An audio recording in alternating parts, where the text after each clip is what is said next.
I'm the only white face in this area. You don't belong here.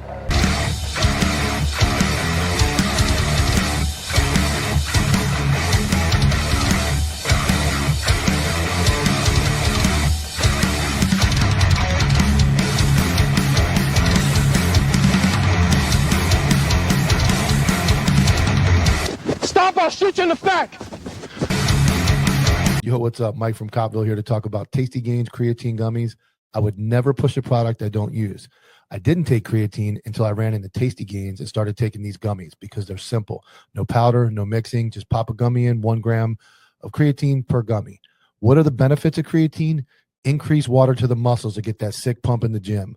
Better recovery, more power during your workout, and studies are now showing it's helping with the brain, which I need all the help I can get. So go to tastygains.com, use code CopvilleOG for 20% off. This is the real deal, simple, easy, and we'll get that pump going so you look good for the ladies or men. Yo, what's up, guys? Mike from Copville here. This is a little different episode. I'm not a huge fan of talking to the camera, even though I was on TikTok and I made those videos. I've progressed to not liking to stand in here and talk to myself, but I want to talk to all of you. First and foremost, there's a bunch of podcasts where I talk about who I was, what I did, all that stuff. I don't like to talk about that, but let me quickly say 3 years United States Army, 11 Bravo Airborne, 23 years as a deputy and police officer in Emerald County, Florida. I was promoted to sergeant, street crimes, demoted. I also worked in CID, narcotics, DEA task force, United States Marshals task force, and I was a SWAT boy, the old SWAT boys before it became SWAT boys. So that's a little bit about me. I have a resume. I'm not here to brag about anything. I've done a lot of things. I'd like to say that I want you guys to look at me like I am one of you. I've done the hardcore stuff, did all the cool stuff, and came out on the other side of this, and now here I am. So if you've watched the 21 or so episodes I've had, Jerry Worms, I've had Jordan Innes, I've had people on that do some really wild, cool police work. And then I've had some guys on like Rich Benelli who have been absolutely screwed by like the Lee County Sheriff's Office. So the point of this podcast is going to be some entertainment, some cool guests. But my real goal here is to touch the administration and let's stop getting screwed. They are preaching mental health. They're preaching teamwork and customer service and all these terms, but they're not holding up their end of the bargain. And the Rich Benelli episode is an important one because Sheriff Carmine Marcino in Lee County is a terrible person. And if you watch the episode, essentially a group chat is illegally obtained through a personal cell phone, and everybody in the group chat that says anything negative about the administration is toast. This dude's a canine handler. He's doing everything right, hard-charging cop like everybody that's watching, I'm sure. And he gets railroaded to the point that he has to resign. Now, I'd like to think what we're doing is making a difference. I can't confirm or deny. I have been told through sources that the episode was watched by command staff, and there were some statement made like, we need to unfuck this. That was about a month ago we did the episode. Just yesterday, the day before, I saw an article where John Holloway, the undersheriff, who was the catalyst for the attack on those deputies, was just transferred out of law enforcement undersheriff to another position. So I'd like to think what we're doing is working, but we have to continue to do it. I want you to come forward and tell your story. I won't disclose anything you tell me. I'm not going to publish anything if you DM me or we have a phone conversation. I've had hundreds of phone conversations and messages with people with very similar stories. The story of law enforcement is this: the hard-charging, good cops go to work to do their job. They are going to get complained on. They're going to be looked at differently by their peers because they do what their peers can't. Most of administration in police, in the police world, is fake dudes who got through based on who they knew, the little classes they attended, and the silly initials after their email signature, and not hardcore police work. So you're constantly being ostracized and judged by guys who have never done, could never do, and don't have the nuts to do what you guys are doing. So when something happens, they can't mentally understand why you would do what you do. And I'm not talking about excessive force, having guns and drugs in your car that you shouldn't have, and you know, affairs with the dispatcher that blows up, and I'm talking about guys that do push the envelope, push the Fourth Amendment to its breaking point, which is the point of police work, is to do as much as you can legally to eliminate, what I like to say, eliminate drugs and evil from the community. Long live Paul Wall. That was his statement. So that's what we're here for. You've seen Carl Anderson on my show. Gets railroaded by his agency, sits on admin leave, misses out on promotions because he held people accountable, was a hard charging dude. He gets smoked. You have Greg Lacera that was on my show. Crooked Greg Tony down in Broward County puts one dude on admin leave and sits at the station and fires another dude over an incident that was cleared by an oversight board, completely justified. And eventually, guy gets his job back. Guy gets put back on where he belongs on the road. My point being is they suffered years of scrutiny, being fired, being blasted all over the news. And what did the agency do? Not support them. That's the common term in law enforcement. They don't support the hard charging guys and the lazy, no good, loud mouths of the agency, or the people that just make TikToks and sit under a tree. They're protected. Not only are they protected, they're like Hawk Rilla. What a clown. But his agency loves him because he's dancing around with the pink handcuffs and doing all this dumb shit. He's not going to get into use of force. He's not going to shoot anybody. So he's great.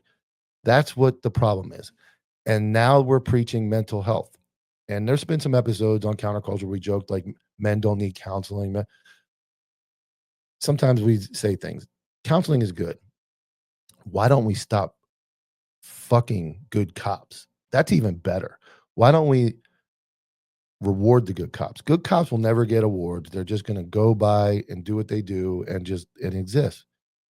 And when it's time to hit a house at 3 a.m. with an armed subject, those guys are going to go in the door. No thoughts of what the consequences are as far as losing your life. They're going to go through the door. But the administration then is going to Monday morning quarterback everything they do, regardless of what happens. That's always the common theme. So the point of this podcast and the point of my rant today is we have to fight back. And this isn't a rah-rah. I wear the war hat. Dustin Poirier is one of my favorite UFC fighter. But we have to wage some type of war peacefully.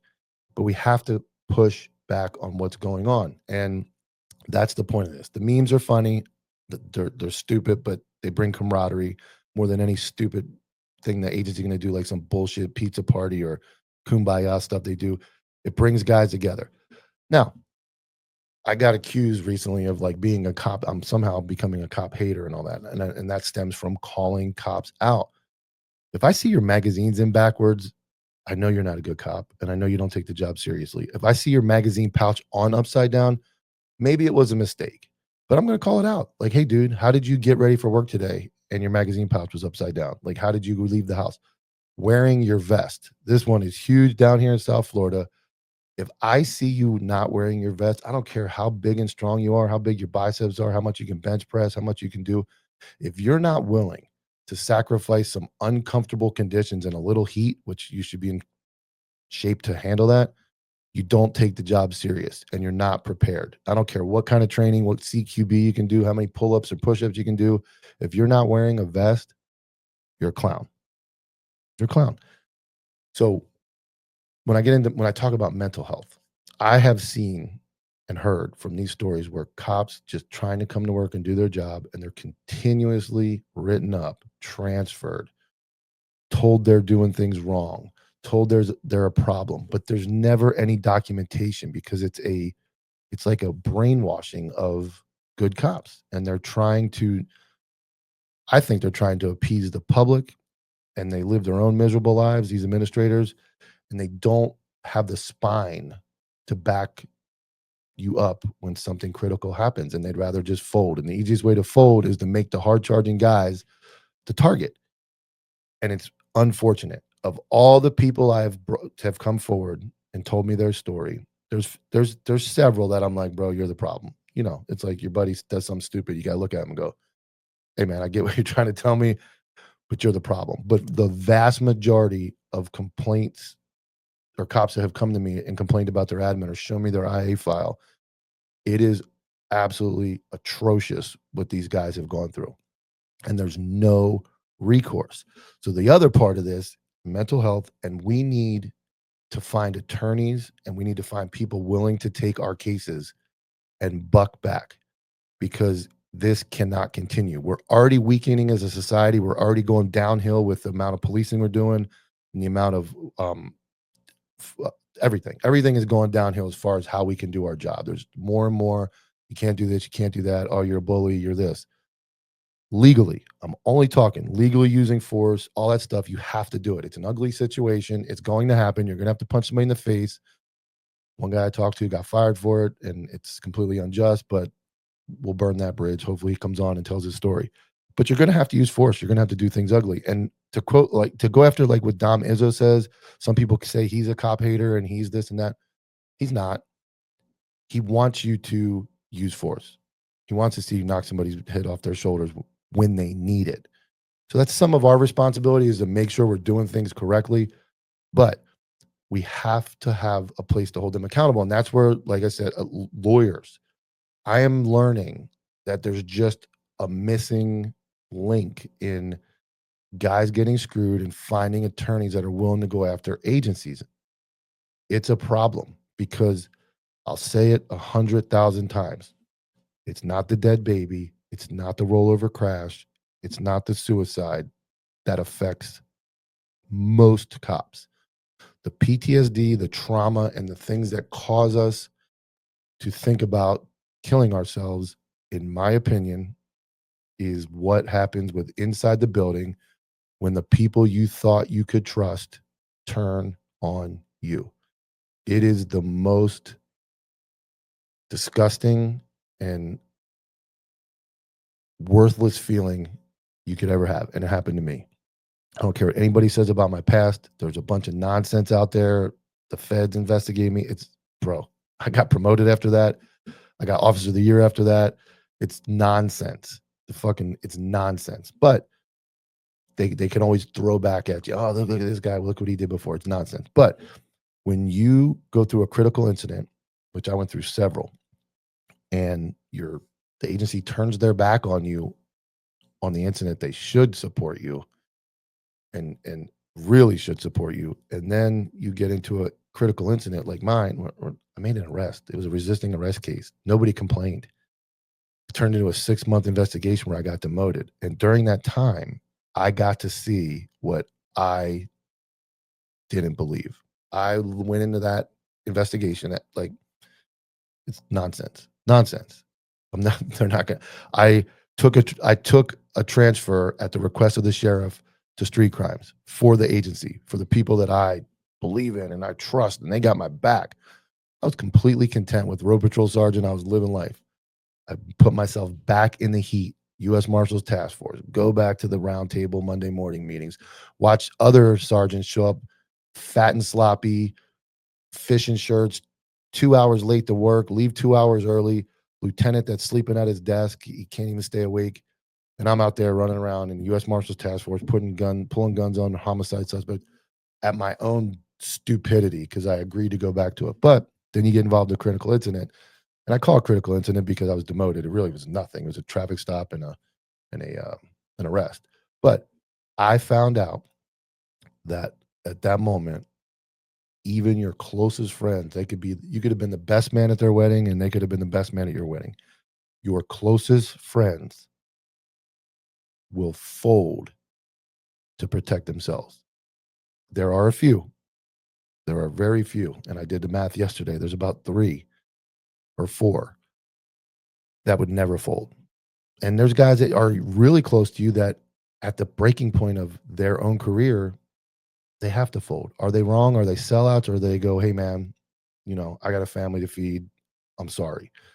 You got to make that determination on your own, whether or not they were real or not. Because I get the fact that you have to have bills, you have to pay your truck payment and your car payment and all that. But I am lucky enough that when they attempted to ruin my life, they had no idea I had this page, I had the income I had, and I was able to walk away. Most of you can't. That's where Copville comes in. That's where counterculture comes in. Let us do it for you.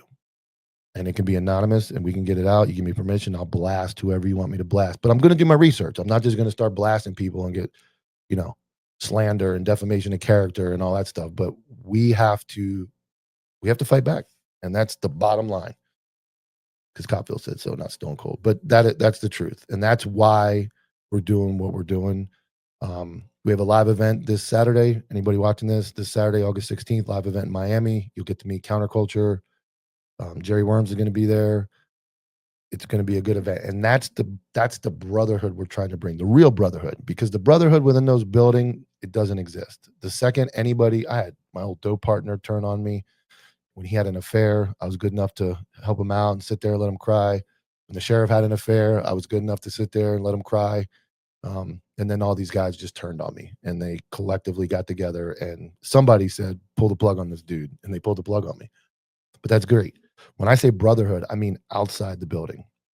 We together as Copville, as Counterculture, and these podcasts can make a difference. And maybe the one in Lee County made a difference. Maybe that podcast, if for anything, got a shitbird transferred and out of that position. Is it going to fix it? No.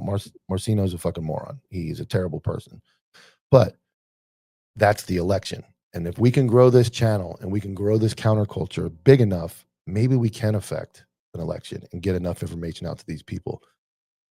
But that's what we have to do. And that's why I do what I do. I'm not special. I'm not cocky. I'm not special. I am humbled. I am honored that all of you reach out to me. I feel grateful that all of you reach out to me. I'm grateful for everybody who buys merchandise and spends their money on my products. But we give back. Counterculture, Copville, our goal is to give back and find attorneys, find people. And my last point, which is one that I'd like to see get to Ron DeSantis before he's out, is disability. The military disability system recognizes that you have PTSD or some type of condition caused by your service. State of Florida, nothing. You basically have to lose a limb and not be able to work anymore physically. But there's also the mental health side. We suffer 25 years to retire, and this career is an eternity. I made it to 23, and it's an eternity. We need some type of disability, and I guess I'm not speaking to just Florida, so I should rephrase that. It should be national, like President Trump. We need some system of disability for cops, because your cop that sits under a tree and smokes cigs all day for 25 years, other than this fucking leathery skin and the health issues that caused by smoking, they have no stress. The dude who sits in the parking lot and does nothing, he has no stress. He goes to call, his biggest stress is, I got to write a report for a car break-in. I got to go to this domestic and take this guy to jail. Then he goes right back to the parking lot. But the dudes that are out there doing SWAT, canine, narcotics, high-risk warrants, task forces, those dudes are ticking time bombs for being involved in a critical incident, killing somebody, getting killed, being shot, and there's nothing. In the Florida state retirement system, you get 60% of your best 5 years if you are unable to work. And you have to prove it's a problem. There should be some type of disability rating that, if we are worried about the car crash and the rollover and the guy sees a baby drown and he comes out of that messed up, that dude should be done immediately. You're done, dude. You did your time. Your career ran 8 years. You gave 8 years of your life, and today you cashed the check. So there needs to be, in my opinion, some type of disability rating system for the state of Florida or all the states where you might not be able to work anymore. But you know what you can't do? You know what you can't do because you don't feel comfortable? You can't walk in as a man and say, I got a problem. Like, I'm mentally ill. And if you do, they may throw some counseling at you. They may say, hey, let's get them better.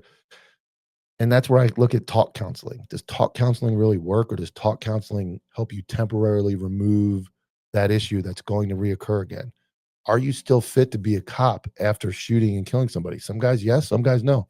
Are you still able to be a cop even if something was blowing your knee out? And now you have all these medical problems and you can't do the physical fitness things you could do before, and you're mentally drained. I went through that. I blew out my knee twice, and it's terrible to not be able to perform when you have performed for a long time and at a high level, and you can't do it anymore. Just like athletes.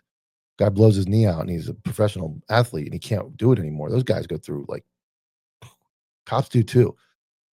Why don't we have a mental health system that or mental and physical health disability system in our agencies or in our states that rate us and go, hey, this dude, that's it, man. This guy has cashed the check. So I think that's a lot of the problems I have with law enforcement. I make a lot of jokes. Some of them are bad. I get it. A lot of the memes are rough. Just know that, like a comedian, I'm a clown. I was a clown on TikTok. Like a comedian, yes, I'm going to make distasteful memes and shit that's pretty controversial. We're going to laugh. Yes, I'm going to call people out and go, look at this moron making TikToks, or look at this administrator with his magazines in backwards, because he's going to tell you you're fucked up on a pursuit or something, but then he's going to look like a soup sandwich on his own. So I do that. But that coincides with this. My heart is in this for you guys. My heart is in this to bring the administration to the forefront to be held accountable. That's why I do this. Honestly, I don't have to work. I am financially set. I'm good. I can sit on the couch with my golden doodles. I brought myself into this light so you guys can talk shit about me, make fun of the fucking dummy in the red hat. He's a cuck, all that stuff. I sit in front of this camera and I read the comments of everybody talking shit about me. Not because I have an ego, not because I want to make a difference. I want to help people. And it's the God's honest truth. I really do. And that's why Copville exists. It started because I got demoted and I ran up the numbers on the page and I got a big following. And then I realized I could donate money to fallen officers and their families. I could donate money to dog rescues. The only money I have spent out of my profit, built this studio and paid for my website. I got $20 from the guys. Let me go spend it. I don't do that. I reinvested in the studio to get into the spotlight more. I reinvested in a website, which brings in income that allows me to do this, allows me to buy more product, but ultimately donate and help. And that's what we're here for. Counter culture. We are the counterculture to law enforcement. We are the counterculture to administration. We're going to tell the truth. We're going to bring these administrators to the forefront and let people see that it is not cool to fuck with good cops. So that's my message. That's what Copville is for. That's what the podcast is for. That's what we're here for. Please reach out. Please contact me if you need help finding a lawyer, if you need help with your mental health, if you need to talk to another officer, if you have suggestions on agencies. I have a large umbrella of information that covers a large area, and that's what I'm here for. And if you got this far, tune in tonight live, 7 p.m. Hot Topic with Copville, Jordan Ennis. He'll be on tonight. I appreciate it, guys, and you guys are the best, and let's fight back. I'm the only white face in this area. You don't belong here.